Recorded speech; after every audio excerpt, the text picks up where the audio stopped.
Hi, everyone, and welcome to Aortic Hope's Week in Review on our YouTube channel, AHTV. Thanks for joining us. My name is Molly, and I will be your host today. When you're enjoying this today, don't forget to hit the like button and to share it to your friends and family. And also that little bell, if you click on that, that will give you notifications for when we do go live for all of our events here at Aortic Hope. All right, so here we are. Today is Monday. Actually, last week was Monday. And what we have for you, it was Earth Day. And we wanted to wish everyone a happy Earth Day from Aortic Hope. At some point, we are all left with empty pill containers that we don't know what to do with.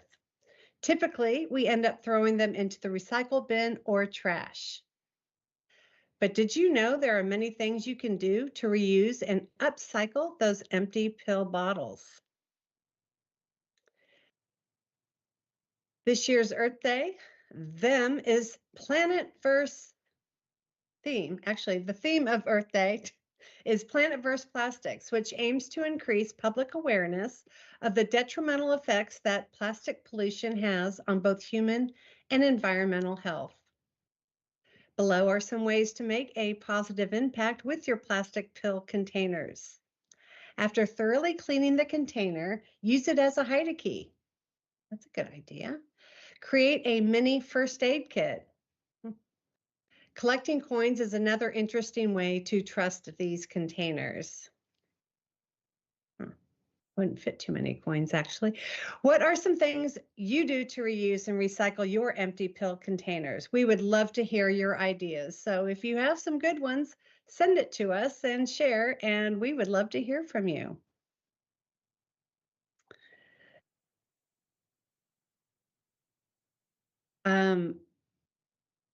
I haven't either. I just don't want to see them. I mean, there's enough of them already. But it's interesting. What I do is I take the label off and I'll shred it, and so I'll just throw away. Whoops. I need to be more mindful of that, I suppose.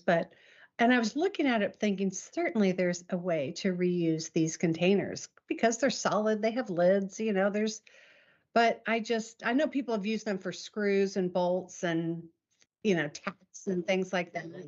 But again, I would rather have something from the Container Store that was cute and matched everything than more pill bottles, because like I said, I see enough of them already. But no, that is a great idea. I think there's things you could do for young kids to play with, or I don't know. I'll have to think hard on that. But I know this community has some great ideas. We have some very crafty people in here.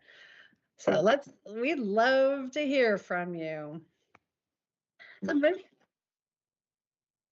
Yay, Velda. Hi, Christina. Hi, Velda. I love that you joined us. Stick around. We've got a lot today.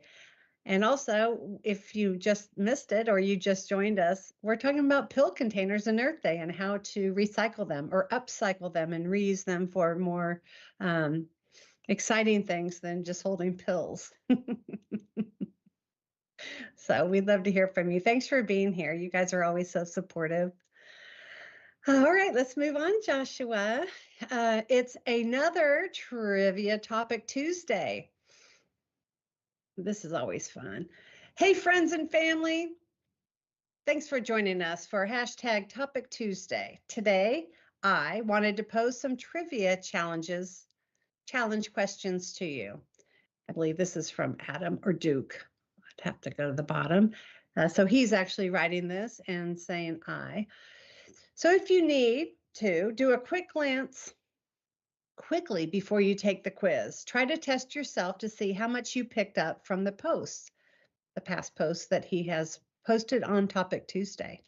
We will post the answers next week. If I recall, I believe Christina nailed it. She knew all the answers.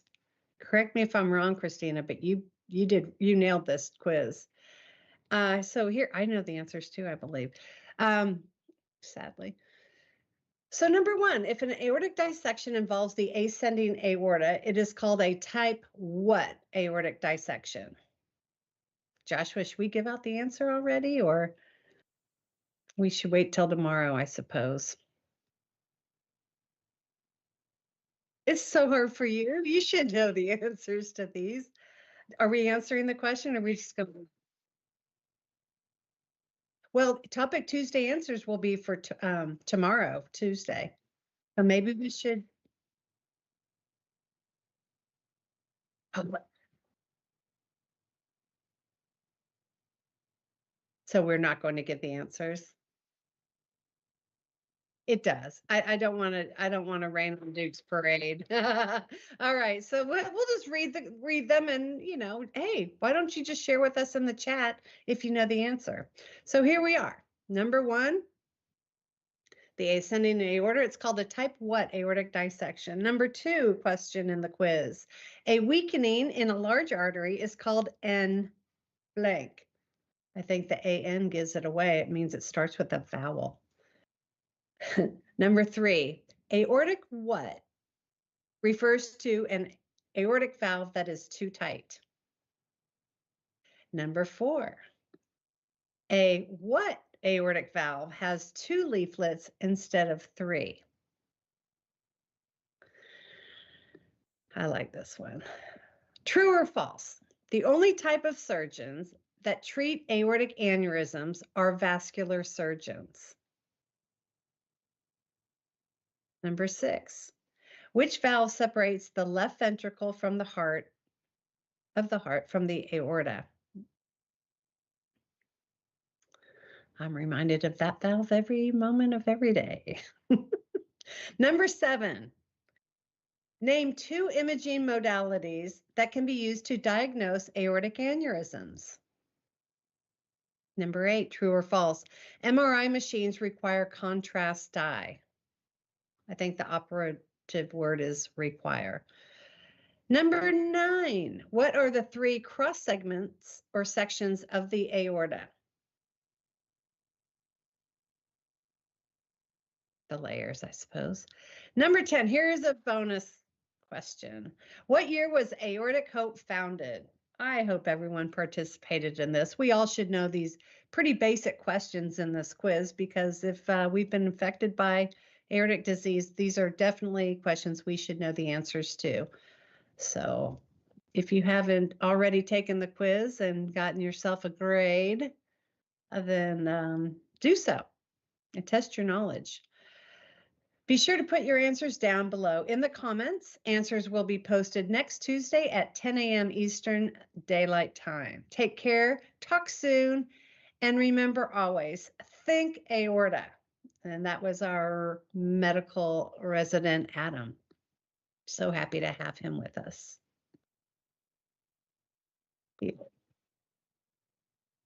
Hey, Tom, how's it going? I like making faces at Tom. Hopefully it makes him laugh.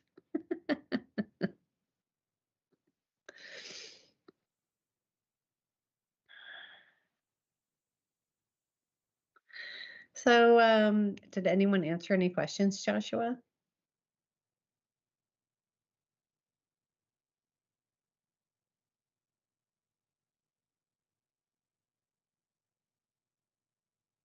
Well, let us know what you come up with, Tom. In the meantime, we are going to move on to our Thursday with regarding Aortic Hope's collaboration with Lawrence Hope. This is such a,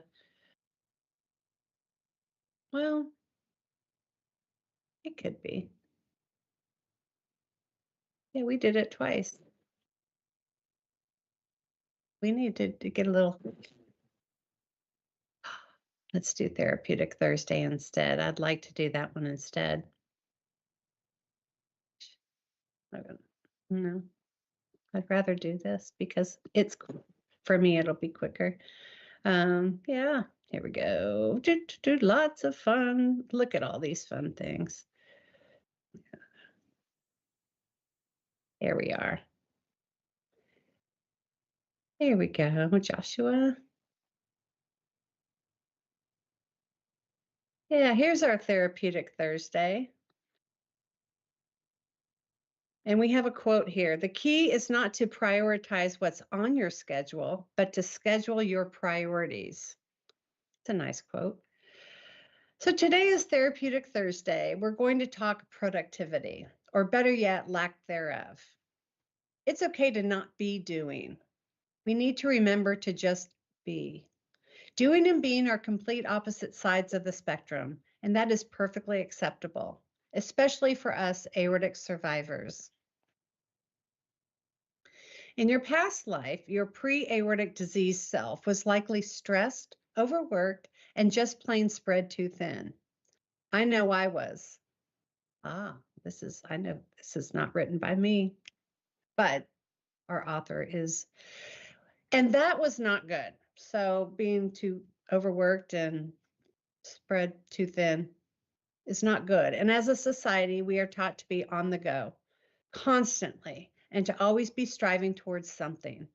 Once a goal is accomplished, it was time to reach to the next best thing. This attitude needs to stop, especially for survivors and caregivers who are learning to adapt and learning to live that new normal. Here we have another quote. Stop judging your day by how productive you were, but instead judge it by how present you were. It's a very mindful quote. She goes on to say, it's okay to rest. It's okay to nap.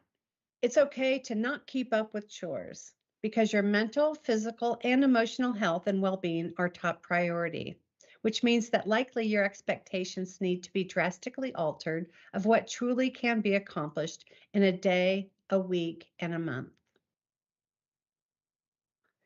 I've gotten good at prioritizing duties and things that need to be done, and I've let go of that type A control freak in me. I create 3 lists: urgent/daily, weekly, and when I'm motivated. That's clever. The daily duties are to get my kids fed and off to school with their breakfast cooked and lunches packed, do my yoga, shower, cook a meal for supper, get paperwork to the appropriate people, go outside, read, and have a hot Epsom soap bath, light housework, including dishes, cleaning up the kitchen and sweeping, take a nap if needed, and connect with my kids, husband, family, and friends, she says. Here's another quote. Productivity isn't about being a workhorse, keeping busy, or burning the midnight oil. It's more about priorities, planning, and fiercely protecting your time. Being self-aware. I've learned that without doing these things daily, my physical and mental health suffers. The most important part of my routine has been connecting with my kids and husband, depending on his shift, before they are off to school or work. It makes everyone happier for the rest of the day. All the rest of the last 2 lists get done at a snail's pace, and that's perfectly okay. More often than not, some of my weekly duties get moved to next week. What are your strategies to be unproductive and to be okay with it? That's a great question. Strategies to become unproductive. Usually it's the opposite, but I get her point here where she discusses looking out for number one, looking out for yourself, making sure that you're mentally rested and emotionally rested and physically rested to perform the things that, need to get done. And priorities would be probably, in this case, her kids and her husband, and the rest can wait. This is a very great article. I like this.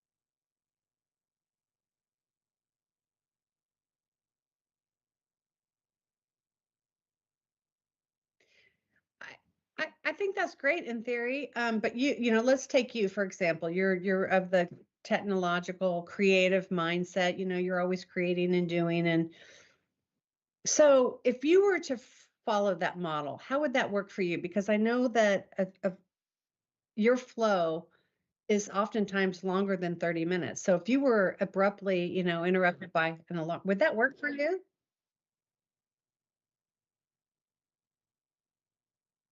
Oh, just for study. Okay.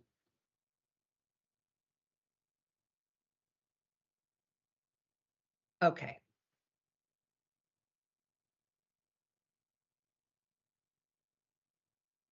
Oh, I understand what you're saying. Yes. Yes. Yeah.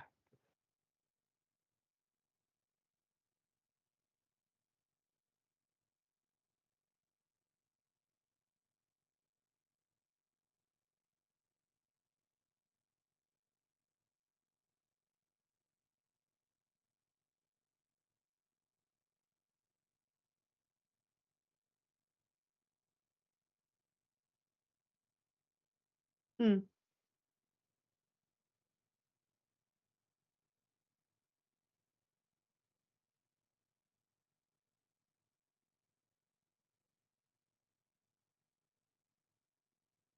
Interesting.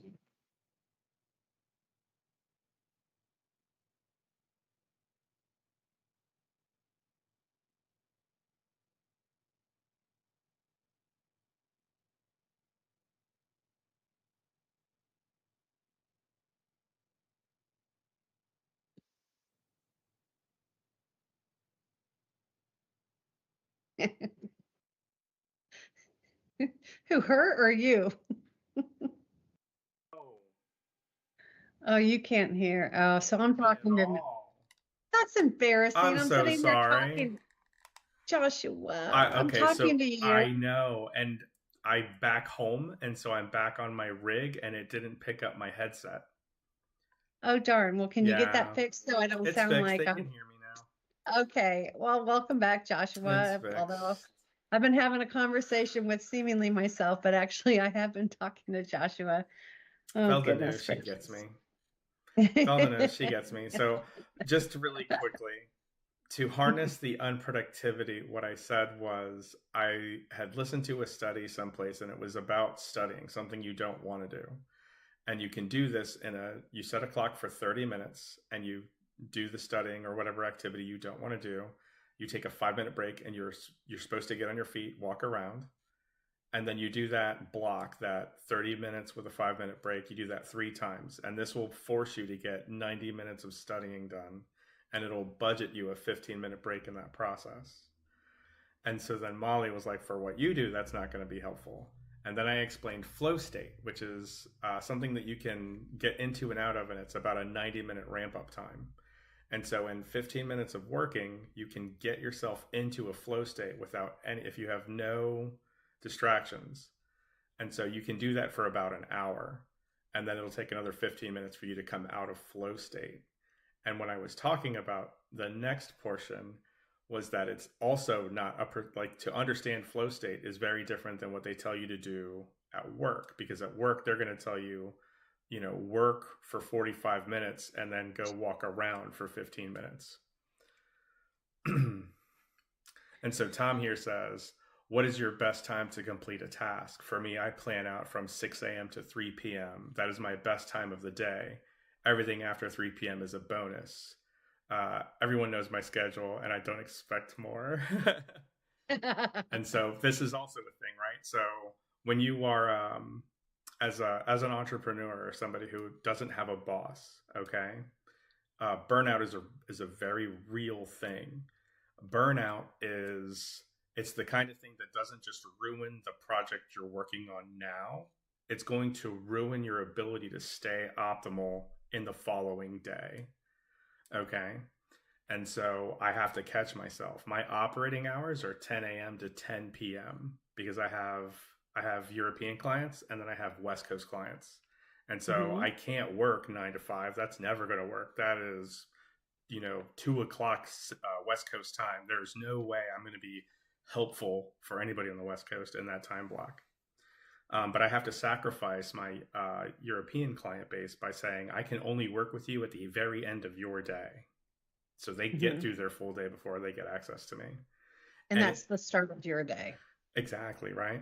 And so, how I have blocked out again, this 12-hour span that I am available to work. Like when I have shows, I don't do back-to-back shows. There is an hour and a half of time before another show. So you get the gist of it is pace yourself. That's kind of the gist of all of this, is what 100%, she's yes. saying here is just don't wear yourself out, don't blow yourself out, even pre new whatever our new normal is. The new normal. You know, back in your old self. I mean, that is just so for someone like you, Joshua, learning to not burn yourself out, whether you have a boss or not, no boss, you just have to schedule and take priorities the way they come Oh yeah. and put the rest on the back burner, or else, you know, you Well, will it's burn not out. even that, right? Like overcommitting is a problem, right? And so, I mean, I one of the realest reasons why I walked away from working for corporate America IT is that when you do this, what I do, you have to constantly reprove who you are, which is very irritating, right? Yeah. So I might as well just collect clients if I have to constantly prove what I'm going to do, rather than just some brand new hire who doesn't trust me because they're new to the company, but they don't Right. know how our company's IT is. And like that is such a mental situation where you're like, okay, this guy doesn't get it. I'm not supposed to take his questioning seriously.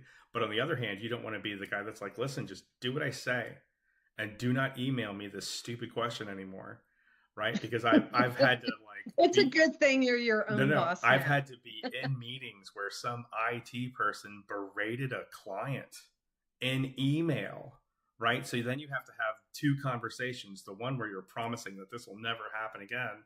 And then you're looking at the guy that you're working with and you're going, dude, are you serious? Never commit this to writing. Are you out of your mind? So All right, let's it's, move yeah, on to all that yeah, yeah. crazy stuff. Let's go to Hi, Feel Velda. Good Hi, Friday. Tom. Let's move on to Feel Good Friday. This is another good one. Let's see what we have here. So today is Feel Good Friday at Aortic Hope.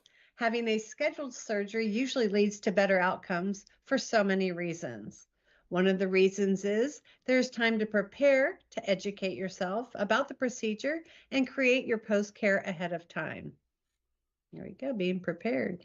Check out the link below for some pre and post operation suggestions created by the community for the community. And please comment below with any suggestions that aren't on this list, and we will be sure to add it. So here we have on our aortichope.org blog, we have the link to the pre and post surgical suggestions. Which is such a great idea to always be prepared for these big surgeries. And yeah, that was good. Feel Good Friday, a little bit of information. And here we go. We're back at our very favorite, right, Joshua? I don't know. I say this every time, but I love Survivor Series Saturdays. And I love the whole program that we have here and all the people who have contributed. And we're excited to find out, you know, all those who haven't contributed yet. We'd love to hear your story. So please consider it and visit it on our blog and on our Facebook, our Instagram. You'll find it on AHTV. And just remember to click that little bell to get notifications for when these Survivor series go live. And because the live ones are really good too. I really enjoy the live ones. Joshua produces those. And yeah, so here this Saturday is featuring Angela Smith. I just love this picture. I mean, look how beautiful her smile is. There she is. Angela Smith contributed this week, and she titled her story Out of the Blue by Angela Smith. Saturday, April 24th, 2021 was an ordinary weekend day. There was no water aerobics, Tai Chi, or yoga classes, and I got caught up with some housekeeping, reading, and light gardening. At 74, almost 75, I felt I was in good health and had monitored my health by attending yearly ultrasound scans. These measured for arteriosclerosis, PAD, which is pulmonary artery disease, osteoporosis, and abdominal aneurysms. Each year, I passed with good results. I admit I didn't always attend my yearly physical as my HMO doctor was not friendly and dismissed my claims of feeling well at your age. Oh, that's just unacceptable. I lived alone and still, I'm going to keep her little picture there. I lived alone and still do in the little town of Boulder City, Nevada, supporting myself by writing and online consulting.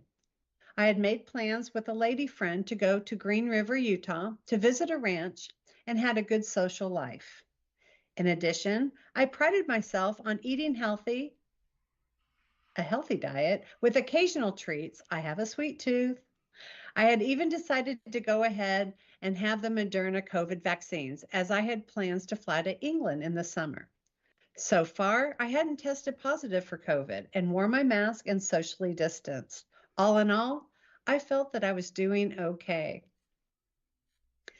That Saturday afternoon, I decided to rest and sat on my bed watching a popular TV series. So I was relaxing and enjoying the show when I experienced a sudden severe pain in my chest area that also went up both sides of my jaw. My first thought was gas, so I chewed a couple of mints.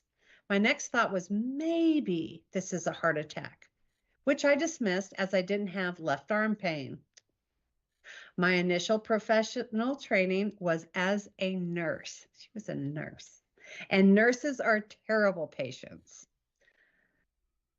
After a few minutes of waiting to see if the pain would go away, it not only got worse, actually, it only got worse, and I decided to take a couple of baby aspirin, open up the locked front door, and maybe call 911.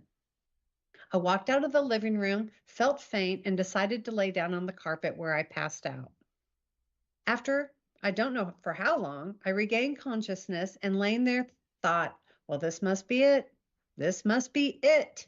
The passing over to the other side. I felt calm and was quite prepared for what was to come. Then I thought, I'm not ready yet. I didn't want neighbors to find me dead on the carpet. So still in great pain, I got up, opened the front door, took several baby aspirin, and decided to call 911. The paramedics were wonderful, arrived quickly, did some tests, EKG, etc., and couldn't find anything abnormal except for my sweating profusely and complaining of chest and jaw pain. They ambulanced me over to our small town hospital where they did a chest x-ray and blood test. And they were going to send me home to come in the next day for a stress test. On the advice of my brother-in-law, I refused to be discharged home. Eventually, the doctor ordered a CAT scan, bringing the radiologist back in from his weekend off and found that I had a dissecting aorta. Panic stations, she says. I don't remember much of that visit, as they must have given me some strong pain meds and sedation, but I woke up in the ambulance that had been called to take me over to North Las Vegas, which is over an hour away. They had ordered an ambulance service with a critical care team, but I now feel sure, knowing the dismal survival rates of aortic dissection and my age, that they fully expected me to pass away before I got to the hospital. When I woke in the ambulance, I wondered where I was and was very confused. I thought I was playing the part of a patient in a commercial for the ambulance company, but I decided to play along. It was in the middle of the night by the time I ended up at Spring Valley Hospital, Las Vegas, for open heart surgery and only remember small parts of the preparation. The medications caused me to be very confused and suffered from delirium following surgery, where they placed a Dacron patch to replace my Stanford type A dissected aorta. Fortunately, the dissection did not affect the valve or the arch where blood vessels went to the brain and other organs. Recovery was difficult. This was during COVID, so for the next 6 weeks, I was not allowed any visitors, only the medical staff. I gradually became lucid, and from 9 days in the ICU, went down to the step-down unit for several days.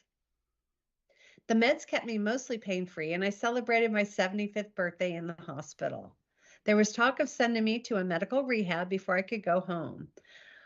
I had swollen up with retained fluid and couldn't even use my hands properly. Eventually, when my surgeon, Dr. Nauman and Sheba, APRN, visited, I was able to thank them for saving my life. Never having experienced medical rehab, I thought naively that it would be something like a medical summer camp. I was so wrong. Silver Springs Medical Center in North Las Vegas was basically an aging nursing home with a doctor visiting once a week, peeking around the curtain. I was anoxic. My blood gases were very low, and one night they dropped to the 70s, and we all know normal is somewhere in the 90s. When I was able to sleep, I dreamed that I was being waterboarded. I was on oxygen and had daily physio and other health professionals who did the rounds. I had no appetite and ate very little. I learned to walk with the walker to the bathroom and help the nurses with my twice weekly showers. After a couple of weeks, it was decided that I should go home on oxygen and have a visiting nurse and physio. But before they sent me home, they ordered an ultrasound of my chest that discovered that my heart was surrounded by fluid. I had pleural effusion, which is fluid between the left chest wall and lung. And even more disturbing, multiple leg embolisms. They told me I was being sent by medical transport over to Mountain View Hospital in Las Vegas for a procedure to drain the pleural effusion. Then I would be returning to Silver Hills as all my belongings were there. I went over to Mountain View Hospital with just pajamas and my phone, no phone charger or a purse, as I was expecting to return that evening. I spent the first couple of hours in Mountain View Emergency Department where they declared me critical and delivered me upstairs to the CCU for the next 5 days, where they treated me with IV heparin to dissolve the lung clots and installed a drainage tube through my ribs to drain the pleural effusion. An HMO doctor came to visit me and told me that I was a miracle, that I was still alive. Towards the end of my stay at Mountain View Hospital, I was weaned off the heparin and oxygen, the rib drain, and IVs were disconnected, and I was discharged home. Next week, I celebrate 3 years of survival from these ordeals and my 78th birthday. I call these my bonus years. My doctors are happy with my progress, and I am basically back to doing everything I did before the dissection, including water aerobics, writing, and working online, and even attending social events. Life is good, she says. Hashtag Survivor Series. What a story, Joshua. Wow. Yeah. This is Angela. We thank her. Almost 75 survivor. That's a good story. She hung in there. She advocated. She was alone, and also it was COVID. Sounds like she got a little bit of shoddy care in the very, very, very beginnings of, but wow. I really like that story. I really enjoyed that from her. And again, I can't thank her enough for participating and for sending such a cute, pretty photo of herself. Well, we're happy to have you, and happy 3-year aortiversary, and happy birthday, Angela.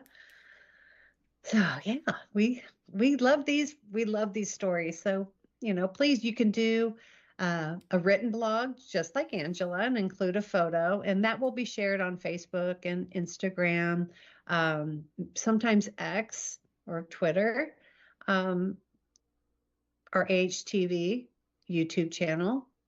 And Think Aorta sometimes will grab a few of these stories and put them on their site. So you've got the option of a written blog, like I said, like Angela. We have video blogs that Joshua will produce and help you record.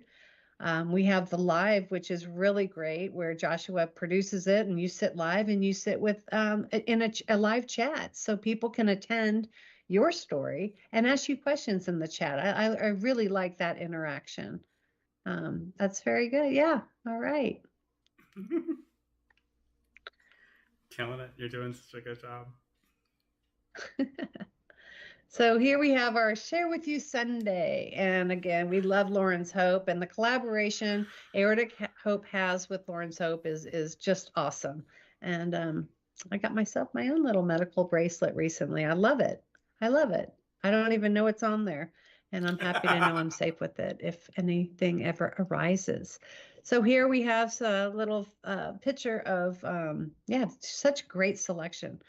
So here we say we want to spend today highlighting our collaboration with Lawrence Hope. It's important to consider wearing or having a medical bracelet, dog tag, or keychain, whether you or a loved one has an aneurysm, dissection, or both. Makes for a perfect Mother's Day or Father's Day gift. And having a medical bracelet, dog tag, or keychain will help a first responder treat you accordingly if your emergency is related. Lawrence Hope always offers generous discounts. However, when you make a purchase using this link in our blog on aortichope.org, that link, Aortic Hope will receive a portion of the sales. 100% of this money will be used towards their initiative, towards Aortic Hope's initiative within the community. All donations are 100% put towards the community. Yeah, it's great, and I am surprised if anyone here doesn't have one of these ID bracelets or dog tag. Yeah, one of the nicest things that they had said during one of their presentations. When is a good time to have a discussion about getting a medical ID bracelet? Because it's not during an emergency surgery. That's not a good time. It's not during those first couple follow-ups when everything's still all addled all over the place, but you got to find that time and get that peace of mind. Absolutely. It took me a while to pick and choose which one I wanted. I didn't know if I wanted a sporty one or, something that wasn't, bejeweled, because that's personally not my style, but I mean, there's some great. So I got something similar. Well, mine just looks like this. It's just a gold chain with a real pretty little tag. And I have all my information, and along with my seatbelt cover. I like being prepared and responsible with my medical situation, so that I've done my part. And people, I think, initially are thinking, well, these are so pretty and they look like every other everyday bracelets that you can buy anywhere. How will a first responder know and recognize that it's an ID bracelet? The answer is they just do. They know to look for these things. This is what they do. So, yeah, go check out the Lawrence Hope website and go pick your medical ID bracelet now, or make it a gift for Mother's Day coming up May 12th. So that wraps up our week in review. We have some more events coming up here. Let's see, where will we be? We're going to be, we've got lots coming up. So Wednesday in April, this April, no, let's see, where are we? Yeah, the 24th. Today's the 29th. Happy Monday, everyone. Brad Ray, that's the one we want to plug. Thursday the 20th. And that's weird because that should say Tuesday the 30th. Okay. Yeah. Well, so here we'll just say that Thursday, this coming Thursday, we're going to have the Rob and Mindy host Aorta Hangouts, which we always tout. I mean, it's one of my second favorite things at Aortic Hope. It's a casual gathering. It's an open house, if you will, an online open house where it starts at 2 p.m. Eastern Daylight Time. And you could come and go as you please. We'd love to have your camera on and your to see your face and see who we're talking with, or, you can also have it off, but it's a big party. It's just talking, and it's geared more towards having fun and swapping information and stories and staying away from what has bogged us down in the past or currently, which is medical issues. So we make this fun, and, we have all kinds of people join at different times, artists, chefs, sharing recipes. I know I, for one, am usually running errands. I'm in the car, or I'll go on hikes and show some beautiful scenic San Diego views Stephen also takes some good hikes and brings us on his exercise. Dean is usually somewhere in his garden picking flowers or making pizza. Anyway, we have so much fun there. So please come and join us. It can last a minute if you'd like, but it goes on for hours. So you could come in at any time and join us. We'd love to have you. And Rob and Mindy are great hosts. And yeah, come check it out. Thursdays at 2 Eastern. So this coming, is it Saturday that Jack Crow is presenting? That's tomorrow night. Okay, so tomorrow, Tuesday. We've got our calendar a little messed up here, but Aortic Hope and Jack Crow present survivor Brad Ray. Check this out. Apparently, this is going to be a really. Is it a live event, Joshua? It is. Okay, we love our live events, and again, you'll be notified if you click this little bell on our AHTV YouTube channel to get notified of these live events. They're really fun. So yes, we're excited to see what Jack Crow and what we and Jack Crow bring regarding Brad Ray. Yeah, he's going to be going from aortic aneurysm surgery to the Boston Marathon. Unbelievable. Yeah. Unbelievable. And we'll see what he has to say about that. That's exciting, and good luck to him. And then Sunday we have our weekly you can Sunday. Skip that one. That's just a weird spot. I don't know how that got there. I'm sorry. Yeah, no. Well, we do know that Kevin Songer does do Qigong every Sunday morning. Sunday. I was there this Sunday, and it is a great way to start your day. Although it's 12 o'clock Eastern time, but for me it's 9 a.m. and it's a great way to start your day. I just really love his format and how he talks and the information he gives. And yeah, check out his Qigong. It's great. Smile at your kidneys. I know. He was like, yeah. That was fun. He's great. He is. I like the fighting dragon. You can't see my hands, but the fighting dragons, and it's if you don't know Qigong, it's a kind of a mindful Tai Chi, standing yoga. It's very gentle, and you could do it also in a chair if you tend to fatigue easy. But yeah, check it out. So Wednesday the 1st, here we have Aortic Hope's Canadian Support Group meeting. We love that this has started up, and we have, Velda. Velda is hosting Martha, and this is so exciting. It's Wednesday the 1st at 7 p.m. Eastern Daylight Time. Please check that out if you are in Canada, and that's who is invited. It's specifically geared towards Canadians. So yeah, please join that if you are one of our northern neighbors. Oh, this is so cute. This is so cute. Velda goes, what? Wednesday, May 1. I'm like, yep, we got it. She's like, Canadian Support Group meeting. She's excited. Yes, she is. I am thrilled that my Velda is, jumping in here to help lead the support group, and she's going to be so great. She's so good. Yeah, she's been super supportive to me, I know. So she's going to be they're going to do such a good job up there, and I wish them all the best. We will also have on Wednesday the 1st at 6 p.m. Eastern Time, we have Aortic Hope's Aortic Kitchen with Chef Rob and his wife, nutritionist, dietitian, Mindy Seltzer. They are a dynamic duo in the kitchen, and he always comes up with fabulous, easy, healthy recipes, something that normally you might not ever think to cook, but they're so delicious. I follow his recipes every other week that he's on, and I make sure to make his recipes to see what they're all about. And so far, I love all of them.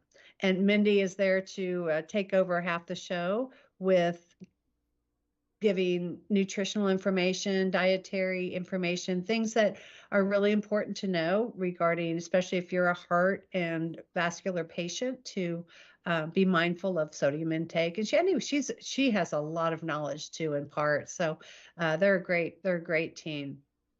The next day, Thursday the 2nd at 2 p.m. Eastern, we have again another aortic hangout with Rob and Mindy. That's so fun. Come join us. And I am so excited Thursday, the same day at 7 p.m. Eastern, we're bringing back bingo. It's time to win some prizes, and we do have a lot of fun in there. It's uh it's our Cinco de Mayo bingo. So yeah, bring a taco and play bingo. Yeah.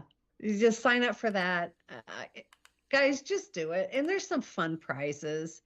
Um and there's some good, really good prizes too. There's some Lauren Hope certificates sometimes. We have gift certificates to the Hope Shop. Yeah, come join us. It's fun. It's all online. Sign up. Moving on to Saturday the 4th at 10 a.m., we have our Aortic Hope's Caregivers Only Support Group meeting, which is private, and only those who have signed up as a caregiver may join. Sunday the 5th, the next day, we have at 12:30 Eastern Time, Aortic Hope's Qigong with Kevin Songer. And then joining us next week, next Monday, will be Tammy is back. Tammy Warner is back to do Aortic Hope's Week in Review. So she'll be there to take my place here, and we get to see her smiley, happy face. I love Tammy. So that's it for our week coming up next week. And here goes, the week we just finished. I hope you I'm guys excited for enjoyed it. Tam. I can't wait to hear about how she recovered through this last battle.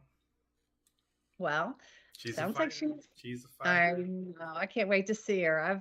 I've left her alone a little bit because I didn't, when you're recovering, you're bombarded by some friends and family anyway. I just thought, let me just wait and see. Well, so here she is. She'll be here next week, Monday, which means she's feeling good. You got to be fit to do this. So yeah, that'll be really good. Well, gosh, thank you, Joshua, for helping me out with this. And do we have anyone wanting to comment in the chat that we can say hello and goodbye to? Velda says, "Thanks, Martha is wonderful," and I said, "You're both are wonderful. Everyone's wonderful." Everyone gets a trophy. Yeah, she says, "Love bingo. Thank you, sweet Molly and Joshua. Love Velda." Vella Bella, as I call her. I call her Vella Bella. Her and her she partner has in crime. her beautiful, her partner in crime, Bella. They're two peas in a pod. They're just joined at the paws. Bella Bella. Oh, that's good. Well, good. I'm glad. Thank you for joining, people, all my friends, and yeah, that was fun. Thank you.